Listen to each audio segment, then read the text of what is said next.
السلام عليكم ومرحبا بكم معايا في فيديو جديد. وصفتنا لنهار اليوم راح يكون السيجار معسل، يجوا مقربشين من برا وطريين من الداخل، يقوموا مع كاس لاتاي في هذا رمضان. طريقتهم جد بسيطة وما يشدوش الوقت بزاف. روحوا مباشرة نشوفوا طريقة التحضير. نبداو بسم الله في وصفتنا واش نحتاجو فيها. عندي 3 كيلات من المكسرات نتوما ديروا واش حبيتو واش متوفر عندكم. انا درت 2 كيلات من البندق مع كيله نتاع كاوكاو. المكسرات يكونوا محمصين شويه طبعا بلا ما تحرقوهم. بالنسبه للطحن يكون ناعم شويه، يعني كيما الحبه تاع الطعام، ما يكونش خشنين بزاف هكذا باش يجيكم طرايه وشابين من الداخل. نحتاجو في وصفتنا نص كيلو سكر، هذا باش ما يجوناش حلوين بزاف، ورشه من القرفه. اللي ما يحبش القرفه طبعا يقدر يستغنى عليها، ولكن انا نحب هذاك الطعم تاع بكري اللي يجي في السيجار. نخلط هذه المكونات مع بعضهم مليح، ومن بعد نبدا نضيف في الماء والماء زهر هكذا، ونلم الخليط نتاعي بهذه الطريقه كما راكم تشوفوا. اذا نروحوا غير بشويه بالنسبه للخليط، يعني ما يكونش هكذاك ناشف بزاف، وما يكونش يعني ما تجريوهش بزاف. دوك تشوفوا القوام تاعو كيفاش يكون. نضيفوا ملعقه كبيره نتاع زبده، نسيت كنت ما ضفتهاش من الاول، هكذا باش تمد لنا طراوه للحشو نتاعنا. ونخلط ونتحصلوا على هذا القوام اللي راكم تشوفوا فيه. نغطيه ونخليه يرتاح حوالي نص ساعه حتى لساعه باش نبداو نخدموا فيه.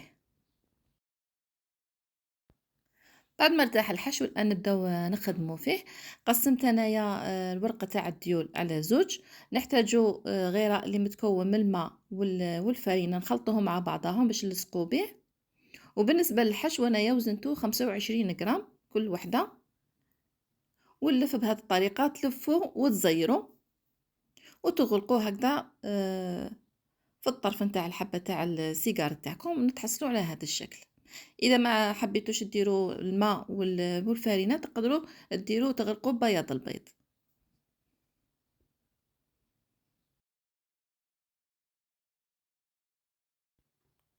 بعد ما كملت كامل الكميه اللي عندي الان نبدا نقلي فيهم.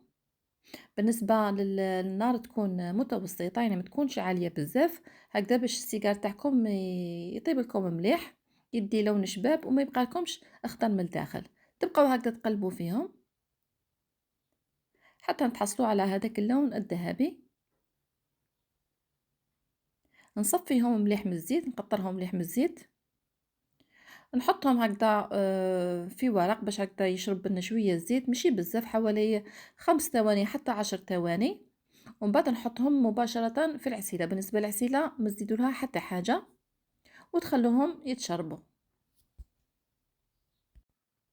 بعد ما قطرنا لي سيجار تاوعنا من العسل، الان نبداو في التزيين. انا زينتهم هكذا من الجوانب بالبيستاش، نتوما تقدروا تزينوا بالجنجلان ولا تقدروا تزينوا ثاني بالكاوكاو كما حبيتوا. وهذا هو الشكل النهائي نتاع السيجار تاوعنا. شوفوا كيفاش جاو على حبه، جاو بزاف هايلين. وصفه بزاف سهله تقليديه، ما تشدش الوقت بزاف، وبالخف تحضروها. الان نفتح لكم حبه باش تشوفوا كيفاش يجي من الداخل، وتشوفوا مليح ثاني المكسرات كيفاش طحنتهم، يعني طحنهم شويه رقاق هكذا باش يجوا معسلين ويجوا بزاف هايلين. هذه هي وصفتنا لنهار اليوم، ان شاء الله تكون عجبتكم. نلتقي في فيديو اخر ان شاء الله، مع السلامه.